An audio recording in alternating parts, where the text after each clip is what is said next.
My God, this incredible HFY masterpiece found you today. Witness the legend, starting now. The Zirian Military Academy had been the galaxy's premier institution of higher warfare education for 3 millennia, which was roughly 2 millennia and 900 years longer than most civilizations lasted before discovering the unfortunate reality that textbook strategists rarely survived contact with actual enemies. But such trivial concerns had never bothered the faculty, who preferred their warfare theoretical, their tactics pristine, and their battle plans free from the messy inconvenience of actual combat. Commander Vex Stralix stood at his office window, gazing out at the Academy's perfectly manicured parade grounds where alien cadets moved in formations so precise they could have been choreographed by a particularly obsessive mathematician. His 4 eyes gleamed with satisfaction as he watched the morning drill, each movement calculated to the nanosecond, each step a testament to the Zirian way of warfare. Beautiful, predictable, safe. The Academy's philosophy was elegantly simple. Warfare was a science, and like all sciences, it could be perfected through study, analysis, and the complete elimination of variables. Human warfare, by contrast, was an art form practiced by finger-painting toddlers during an earthquake. Also the faculty believed, which made the morning's memo particularly unfortunate. "Sir," chirped his assistant, a nervous Trilaxian whose species had evolved anxiety as a primary survival mechanism, "there appears to be a small administrative issue regarding today's guest lecture." Thralix's tail, a magnificent appendage that had never seen combat but could express disdain in 17 different positions, assumed what his students had learned to recognize as Position 12, impending academic catastrophe. Define small plexes. "Well, so, you know how we requested the Galactic Strategic Council to send their finest military theorists to lecture our advanced tactics class?" "Yes, Professor Kitharin of Andromax Prime, brilliant strategist, wrote the definitive text on multidimensional battlefield calculus." "About that, so, it seems there was a translation error in the request forms." Thralix's tail achieved Position 15, previously thought impossible. "What kind of translation error?" Instead of requesting a strategic theorist specializing in calculated warfare, the forms apparently requested, and I quote, "a practical combat specialist experienced in chaotic engagement scenarios." The commander's primary brain processed this information, while his secondary brain began composing his resignation letter. "And they sent us a human, sir, a Marine, specifically. Is already landed and is currently in the visitor quarters, apparently cleaning something called an M4 carbine and humming what our cultural database identifies as death metal." This was how the Zirian Military Academy, jewel of civilized warfare education, found itself hosting Major Jackson Tank Morrison, United Earth Marine Corps, a man whose approach to military strategy could best be described as organized chaos with a side of creative destruction. Tank Morrison had earned his nickname not through any particular fondness for armored vehicles, but because his solution to most tactical problems involved hitting them until they stopped being problems. He stood 6 feet of battle-scarred pragmatism, with the kind of smile that suggested he found the universe's attempts to kill him personally amusing rather than concerning. When he stepped into the faculty lounge that morning, conversation stopped with the precision of a sniper's bullet. Dean Korthak, a being whose species communicated primarily through color-changing crest feathers, immediately shifted through what Tank's military briefings had taught him was the Vortanian equivalent of, "Oh, dear gods, what fresh hell is this? Major Morrison, I presume." The Dean's voice carried the kind of polite horror typically reserved for discovering one's dinner was still alive and plotting revenge. "That's me. You can call me Tank. Most people do, right before asking me to solve problems that shouldn't technically be solvable." Tank set his gear bag down with a metallic clank that made several faculty members flinch. "Nice place you got here. Very clean." Professor Zelensha, the Academy's foremost expert on theoretical xenobiology warfare, studied Tank with the fascination of a scientist examining a particularly interesting specimen. "Your species is remarkably compact for a warrior race." "Oh, we're not really a warrior race," Tank replied cheerfully, pulling out a battered coffee mug that had clearly seen more action than most alien warships. "We just got really good at violence because everything on our planet kept trying to eat us. Turns out that's excellent training for the universe at large." The faculty exchanged glances that could have powered a small spacecraft through sheer nervous energy. Commander Thralix cleared his throat, a sound like gravel being politely shuffled. "Major Morrison, Perhaps we should discuss the parameters of your lecture. Our cadets are accustomed to a certain academic rigor. Tank nodded seriously. Academic rigor. Got it. Don't worry, Commander. I brought visual aids. The visual aids turned out to be a collection of weapons, improvised explosives, and what Tank cheerfully referred to as field expedient solutions to common tactical problems. The faculty's collective horror reached new heights when Tank began arranging these items on the pristine lecture hall podium like a particularly militant show and tell. Cadet Leader Nixis, a promising young Stellar Consortium officer whose species prided itself on logical thinking, studied the human with barely concealed fascination. Her classmates whispered among themselves in 17 different languages, all expressing variations of the same sentiment. This was either going to be the most educational or most traumatic experience of their academic careers. All right, kids, Tank began, apparently unaware that several of his kids were older than his entire planet's recorded history. Who can tell me the first rule of combat? Cadet Xylex 9, an artificial being whose processes could calculate orbital mechanics while composing poetry, raised his mechanical hand. Superior firepower and tactical positioning ensure victory through mathematical certainty. Tank nodded thoughtfully. That's adorable. Anyone else? The silence stretched like a rubber band holding back uncomfortable truths. The first rule of combat, Tank continued, hefting what appeared to be a perfectly ordinary rock, is that the enemy gets a vote. All your beautiful plans, your calculated strategies, your computer-modeled probabilities, the other guy didn't read your textbook. He tossed the rock gently in his hand. This is a Martian slagstone. Worthless, common, found everywhere. But in the right hands, at the right moment, it becomes a weapon. During the Proxima Station siege, I watched a Marine take out a hegemony battle mech with one of these and a basic understanding of physics. Professor Zelench's crest feathers shifted to deep academic skepticism. Impossible. A hegemony mech has 6-inch armor plating and redundant shield systems. You're absolutely right, Tank agreed. Which is why nobody expected someone to throw a rock at the exact frequency needed to disrupt their shield harmonics, right into the ventilation intake that the designers never thought anyone would be stupid enough to aim for. The classroom fell silent except for the soft humming of recording devices capturing what would later become either legendary teaching materials or evidence in Tank's court-martial. Your move, fancy alien war machine. Tank had apparently told the mech before it collapsed into a very expensive pile of space debris. Commander Thralix, watching from the back of the classroom, felt his career prospects deflating like a punctured atmosphere dome. This was not the dignified academic discourse the Academy was known for. This was chaos theory given a military rank and a disturbing sense of humor. Tank picked up what looked like a standard-issue combat knife. Now, your textbooks probably tell you this is a blade weapon, effective range of arm's length, suitable for close-quarters combat. True, but incomplete. He balanced the knife on his finger, then flicked it spinning into the air. This is also a prying tool, a wire cutter, a can opener, a screwdriver, a throwing weapon, a psychological warfare device, and in a pinch, a really aggressive back scratcher. The knife landed point first in the podium with a sound that made half the faculty consider early retirement. Adaptability, people. Your species all evolved in nice, predictable environments. Humans evolved on a planet that actively resented our existence. We learned to make tools out of anything, weapons out of everything, and solutions out of pure blood-minded stubbornness. Cadet Nixis raised her hand tentatively. Major Morrison, how does this philosophy apply to large-scale strategic planning? Tank's grin could have powered a small sun. Excellent question. Who here has studied the Battle of Kepler Station? Every hand shot up immediately. The Battle of Kepler Station was required reading in Strategic Disasters 101. According to your textbooks, what went wrong? Cadet Xylex 9's processor's word. Insufficient intelligence gathering, poor resource allocation, failure to account for enemy technological advantages, and inadequate backup planning resulted in a cascading tactical failure. Textbook answer. Completely accurate. Also completely useless. Tank pulled up a holographic display showing the battle's progression.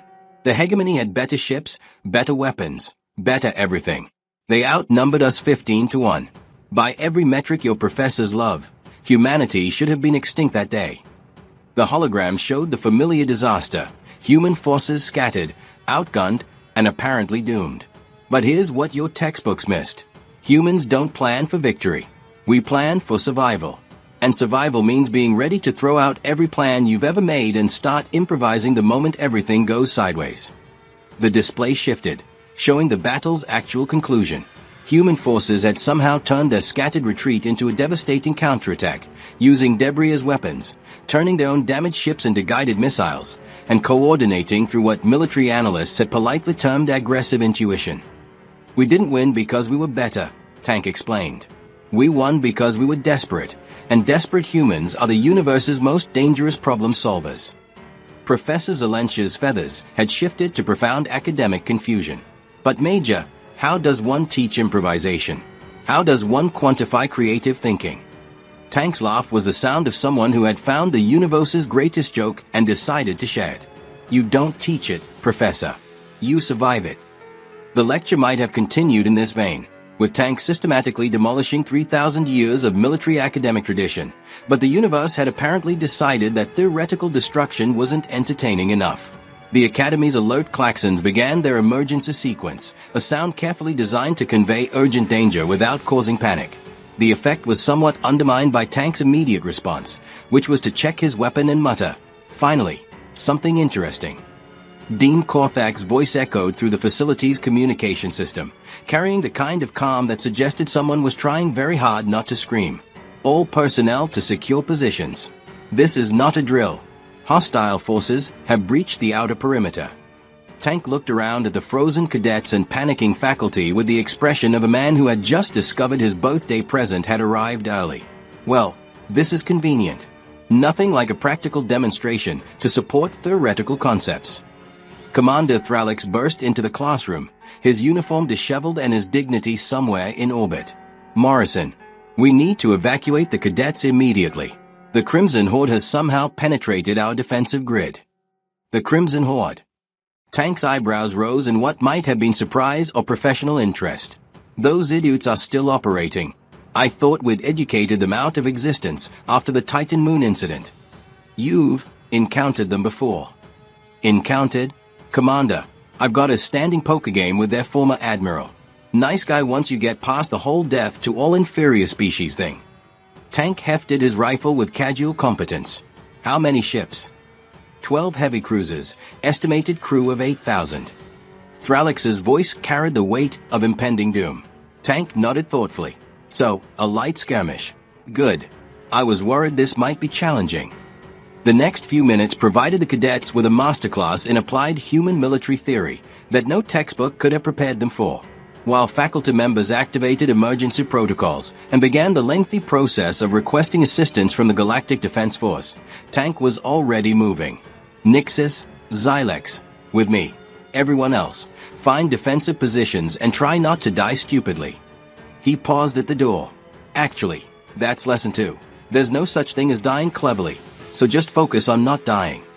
The Academy's defensive systems were impressive by any reasonable standard, designed by the galaxy's finest military engineers to repel any conceivable attack. Unfortunately, the Crimson Horde had apparently skipped the part about being reasonable. Tank studied the tactical display with the air of someone reading a particularly amusing comic strip. They are using the Vorthak pincer movement. Classic. Textbook execution. He glanced at Nixis. "What's the Academy's standard response to a Vorthak pincer?" "Counter-rotation with concentrated fire on the primary advance while maintaining defensive integrity," she recited automatically. "Which is exactly what they're expecting. So we're going to do something else entirely." Tank's fingers flew over the defense grid controls with surprising familiarity. "We're going to pretend to panic." Professor Zelensha, who had followed them to the command center despite her better judgment, watched in horror as Tank began systematically shutting down defensive systems. "Major Morrison, what are you doing?" "Lying," Tank replied cheerfully. "One of humanity's greatest military innovations. We're going to convince them that their attack worked perfectly, and we're in full retreat." The ruse worked beautifully, mainly because the Crimson Horde had apparently learned their tactical doctrine from the same textbooks the Academy used. They moved in perfect formation toward what they believed was a defenseless academy, completely missing the fact that Tank had repositioned every defensive turret to create overlapping fields of fire at precisely the points where their perfect formation would concentrate their forces. Cadet Xylex 9. whose artificial intelligence allowed him to process the tactical situation in real time, began to understand what Tank had orchestrated. You've created a kill zone using their own battle plan against them. Now you're learning, Tank nodded approvingly. Rule 3. The enemy's greatest strength is usually their greatest weakness if you squint at it right. The Crimson Horde sailed confidently into what they assumed was victory, and discovered instead that human tactical doctrine included concepts like aggressive surprise parties and explosive hospitality. When the shooting started, Tank's commentary continued as if he were narrating a particularly exciting sports match rather than a life-or-death space battle. Beautiful formation discipline, but notice how they maintain pattern integrity even under fire. That's 3,000 years of military tradition right there. Also, it's why they are all flying into the same kill zone. Nixus found herself coordinating defensive fire with an efficiency that would have impressed her instructors if her instructors hadn't been hiding in the Academy's reinforced bunker and questioning their life choices. Major Morrison, how are you calculating firing solutions so quickly? I'm not, Tank replied, adjusting another weapons array. I'm just shooting at the biggest targets and trusting that explosions will sort out the details. This approach, while lacking in mathematical elegance, proved devastatingly effective. The Crimson Horde's precise formations became liability rather than asset as Tank's deliberately chaotic defensive fire turned their own tactical discipline into a trap. The battle lasted 47 minutes, which was 46 minutes longer than Tank had expected and 47 minutes shorter than Academy protocols suggested was possible. When the last Crimson Horde vessel limped away into hyperspace, the Academy's pristine reputation for avoiding actual combat had been thoroughly compromised. Commander Thralix emerged from the command bunker to find Tank teaching a group of cadets how to field strip weapons while they waited for the all-clear signal. His carefully maintained composure finally cracked. Morrison, what in the 17 hells of Vortham was that? Tank looked up from demonstrating proper rifle maintenance to Cadet Nixus, who was taking notes with the intensity of someone discovering that textbooks had been lying to her for years. That, Commander, was a practical examination. Your cadets performed admirably, by the way. Quick learners, good instincts, terrible at improvising but not hopeless. But the tactics you used, they are completely contrary to established doctrine. Which is why they worked. Tank's smile suggested he was enjoying this conversation far more than was appropriate. Your established doctrine assumes everyone else follows the same rules. The moment someone decides to ignore those rules, your perfect system becomes a perfect target. Dean Korthak arrived at that moment, flanked by a security detail that looked like they weren't sure whether to arrest Tank or ask for his autograph. Major Morrison, we need to discuss your methods. Dean, with respect, your academy just survived an attack that should have obliterated it, using strategies that your own cadets implemented successfully. Maybe we should discuss your methods.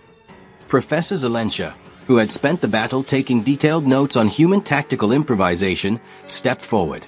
The Major has a point. Our cadets showed remarkable adaptability once freed from standard protocols. Adaptability is chaos, Thralix protested. Chaos is unpredictable. Unpredictability leads to unnecessary casualties. Tank's expression shifted, and for a moment the humor left his eyes entirely. Commander, you know what leads to unnecessary casualties. Predictability. When your enemy knows exactly what you're going to do, they can plan exactly how to kill you. Chaos isn't your enemy. Rigidity is. The debate might have continued indefinitely, but the universe apparently had one more joke to deliver. A new figure entered the command center, wearing the kind of uniform that made everyone else's rank insignificant by comparison. General Korath of the Galactic War Department stood barely 5 feet tall, but carried the authority of someone who had personally overseen the survival of 17 different species through conflicts that had reshaped local stellar geography. Her presence made everyone in the room suddenly aware of their posture. Fascinating display, Major Morrison, she said, her voice carrying the dry humor of someone who had seen every possible military disaster and lived to file the appropriate paperwork. Though I should clarify something for our academic friends here. She paused, clearly enjoying the moment. There was no administrative error in the guest lecture request. The silence that followed was so complete it could have been bottled and sold as a meditation aid. The War Department has been concerned about the Zirian Academy's theoretical approach to military education. We arranged for Major Morrison's visit specifically to evaluate whether your graduates could adapt to real combat conditions. Commander Thralix's tale achieved what would later be designated Position 23, Total Existential Crisis. The Crimson Horde attack was arranged. Dean Korthak's crest feathers had shifted to a color that didn't exist in their species' emotional spectrum. Not arranged, exactly.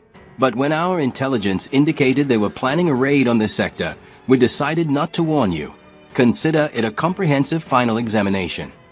Tank burst into laughter that echoed through the command center like artillery fire. I love this job. You people are beautifully insane. General Koratha's slight smile suggested she found Tank's assessment accurate. The Major's teaching methods, while unconventional, have proven effective. Your cadets adapted, improvised, and ultimately succeeded against overwhelming odds. This is what modern warfare requires. Professor Zelensha, still processing the implications, asked quietly, "So our entire educational philosophy is..."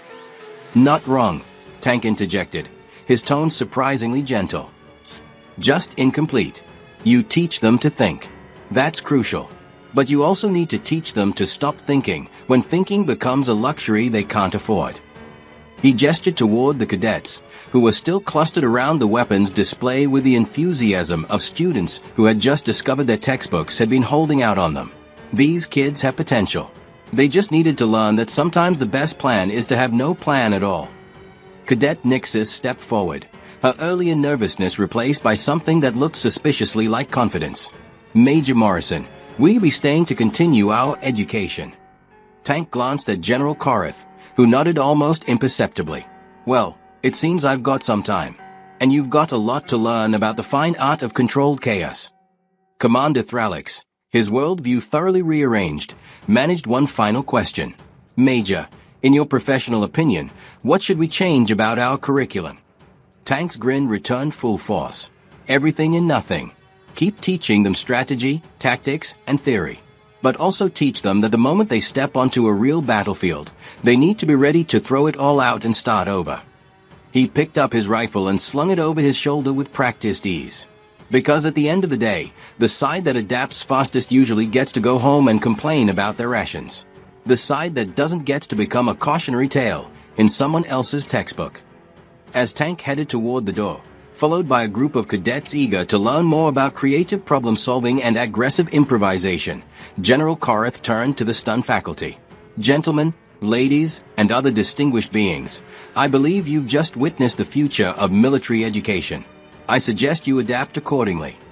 The Zirian Military Academy would go on to revolutionize warfare instruction throughout the galaxy, incorporating human unpredictability into their previously pristine curriculum. Tank Morrison became the Academy's first professor of applied chaos theory, a position that didn't officially exist until the day after they created it for him. Years later, when former students wrote the memoirs about the day a human marine accidentally fixed their education by breaking all their rules, they would remember Tank's final observation as he left that first lecture: "The universe is vast, dangerous, and utterly indifferent to your careful plans. The trick isn't to make better plans. The trick is to get really, really good at making new ones when the old ones explode in your face." And somewhere in the depths of space, former Crimson Horde Admiral Krex received a message from an old poker buddy, asking if he'd like to come lecture at a military academy about the importance of flexible thinking in combat planning. Krex's reply was unprintable in most civilized languages, but roughly translated to absolutely, as long as there's beer involved. The galaxy, it seemed, was finally learning that sometimes the best education came from the most unexpected teachers, armed with the most inappropriate sense of humor and an alarming enthusiasm for turning theoretical disasters into practical victories. Tank Morrison slept well that night, dreaming of future lessons and the beautiful chaos they would inevitably create. After all, the universe was a big place, full of species who needed to learn that sometimes the best strategy was to have no strategy at all. The Academy's motto, carved in pristine Zirian crystal above the main entrance, read knowledge through order. By morning, someone had added a small addendum in what appeared to be human handwriting, but wisdom through chaos. Dean Korthak decided to leave it there. After all, change was apparently inevitable, and if there was one thing the Academy had learned, it was that fighting the inevitable was a luxury they could no longer afford. The cadets, meanwhile, had already begun requesting transfer forms to Major Morrison's new Advanced Applied Mayhem course, which would officially become the most popular elective in the Academy's 3,000-year history. Because sometimes, the best education was learning that everything you thought you knew was just the beginning of everything you needed to learn. And sometimes, the best teachers were the ones who showed up unannounced, armed with inappropriate jokes and a disturbing talent for turning disaster into victory. Tank Morrison, for his part, was already planning next semester's curriculum, which would include courses on creative destruction, aggressive problem solving, and how to win friends and influence enemies through superior firepower. The galaxy, whether it realized it or not, was about to become a much more interesting place.